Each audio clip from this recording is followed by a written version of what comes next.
Scotland hold off for Wales, come back for a famous win in Cardiff. My name's Mark, let's talk rugby.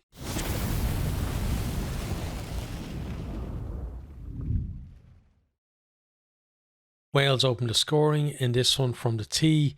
Scotland pinged at the breakdown. Bevan steps up and slots the kick for 3-0. Scotland, though, strike pretty much immediately after conceding. Good work in midfield, creates numbers out wide. They move it quickly to Grant. She shows great footwork to step past Heskett. And then she just has a clear run to the line. She has the gas to make it there. Nelson converts from out wide. 7-3 Scotland lead. Scotland then turn down a very kickable penalty and they go to the corner instead. Set up a maul, but Wales eventually halt them.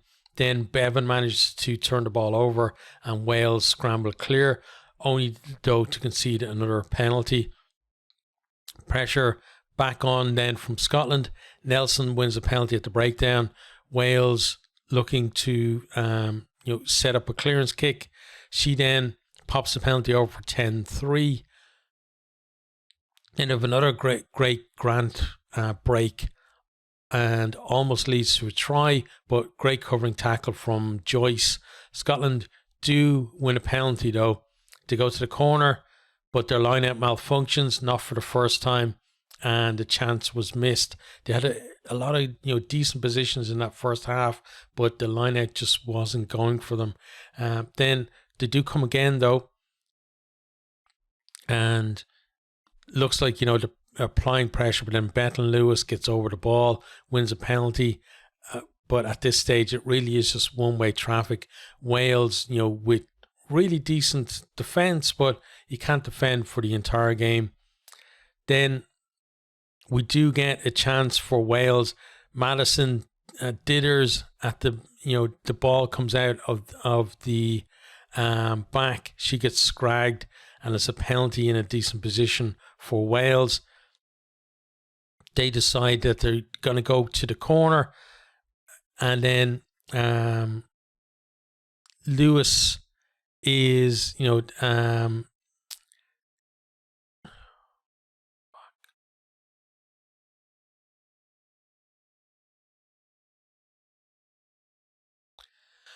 Wales then attacking. Lewis comes around the corner, but Scotland managed to get bodies in there, hold her up, and they force a turnover. Scotland then mistouch with a clearance kick, and Wales have a sustained period of possession in and around the Scotland 22.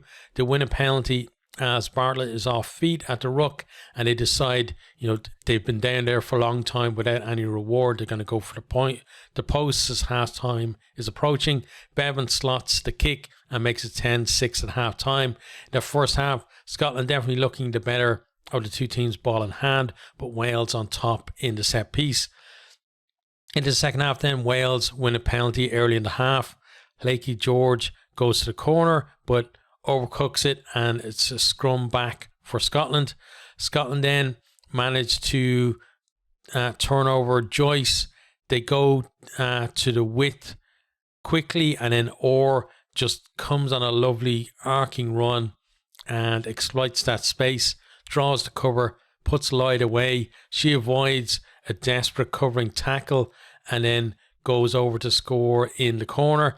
Comes in a little bit to make the kick a little easier as well. Nelson with another great conversion makes it 17-6.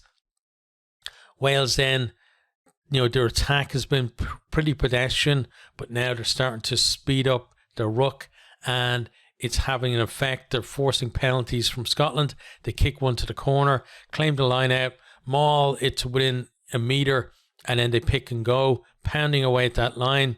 They don't get over, but there are plenty of penalty advantages for them. Scotland get a warning at this stage because they gave away 3 penalties in the one period of play. Then Wales decide to go for 5-minute tap. They get the big props involved, recycle it a couple of times, and then Tuipulotu drives over to score. Bevan converts this one for 17-13, and it feels like it's game on at this stage. We then have a delay for treatment to Skeldon, who had to leave the field. She does manage to walk off, but looked very dazed on her way off, and hopefully she's okay and we're going to see her back next week. Scotland then have a penalty into 22. They decide they're going to go to the corner. The line-out functions, and it was improved definitely in that second half. They maul it close to the line. Bevan then gets pinged at the maul, and Scotland go back to the corner to go through a number of phases close to the line, but they get held up over the line, and maybe it felt like they need a little bit more patience in order, to be able to work that score. Scotland then continue to press, but very dogged defence from Wales.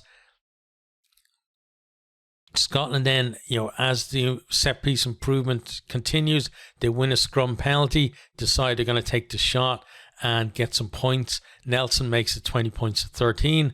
Wales then come with a final flurry in the last few minutes. They get their maul going close to the line after, spending probably 3 or 4 minutes close to that Scotland line. It gets stopped illegally.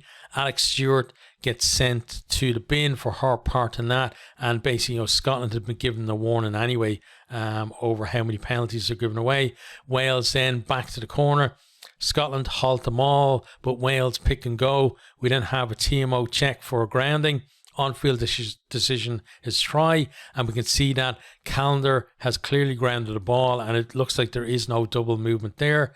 Lakey George misses the conversion, and Scotland are still in the lead. It's 20 points to 18. Wales then from the, they do claim the restart, but they've got to go from their own 22. And after just a couple of phases, bizarrely Jones kicks the ball into touch and ends the game. I'm not sure whether she knew what time it was, but it was very strange. Full time was 20 points to 18. Going to have a quick look at the stats from the game then. Possession 47 to 53. Wales holding on to the ball a little bit more in the second half and evening things up. Territory then was 50-50 in the end, but again, if you look at the two halves and probably each quarter as well, it was one-sided to one team and the other kind of over that, so that it doesn't quite tell the story. Then tries scored 2 each.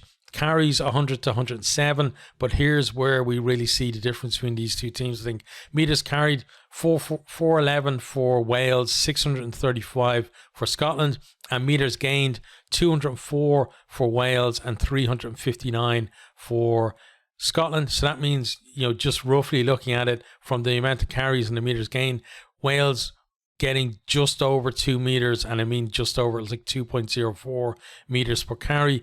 Scotland, though, they're over 3 meters per carry for them, probably maybe 3.2 or so, just looking at it roughly. So definitely, more impact from the carries there. And I felt that was part of the game that, last year Wales were really good at, especially getting the likes of Tuipulotu, in there and using their big units, the likes of Priest and Jones as well. But I felt Scotland did really well there. A lot of the time when Tuipulotu was trying to carry, they were in there with a chop, and they weren't allowing her to get any kind of momentum going, and it really helped to kind of stifle that Welsh attack. Line breaks then, just 1 for Wales, 5 for Scotland. And, I know Grant got at least 2 of those line breaks. Defenders beaten then 5 to 16. Again, Scotland just looking the better. The more kind of, the more oiled or slick in attack, really, compared to Wales. Again, look very stilted. Total passes 118 to 147. Offloads 1 to 4. Handling errors then 10 for Wales, 15 for Scotland. And turnovers conceded 8 to 7. Next, we're going to have a look at the kicking stats. So kicks in play, 20 for Wales and 13 for Scotland. But kicking meters, 466 for Wales and 459 for Scotland. So Scotland pretty much matching them in kick meters for, basically just 2/3 of the kicks. So a really good return for them there from that. On defense then, Tackles made 159 for Wales, 164 for Scotland. Tackles missed 16 for Wales, 5 for Scotland. That's an amazing return for them. And the tackle percentage for both teams is pretty good. 91 for Wales is fairly impressive, but 97 for Scotland is just out of this world. That just shows the commitment in defence there, and why it was so difficult as well for Wales to make any kind of ground.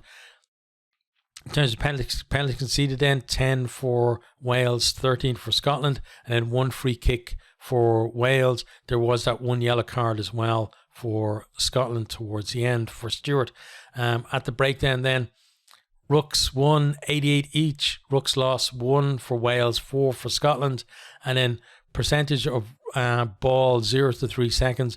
Wales at 40%, Scotland at 30%, and I feel like that Welsh number, if you looked at it, maybe in the first half, it would have been down, probably below the Scotland number, but in the second half, it was certainly way up from there.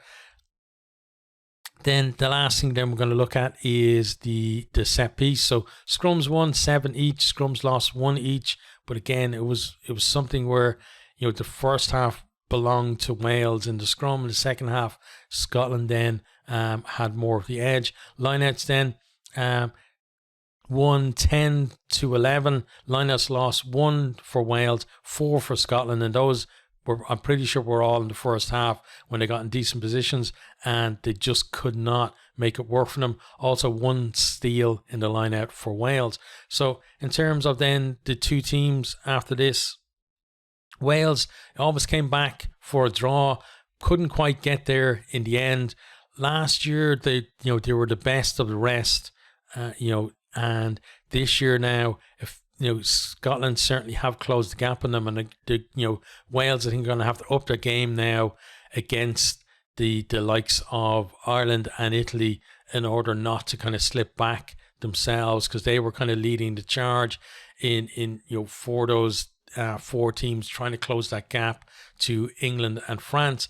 Scotland, as I said, set piece poor in the first half, but they managed to improve it and turn it around markedly in that second half, and that's a good sign. When a team can make those adjustments at the break, and they don't need to have like a week of coaching to turn things around. That's always a good sign. This is a really big win for them, and it's a big step forward for this team as well.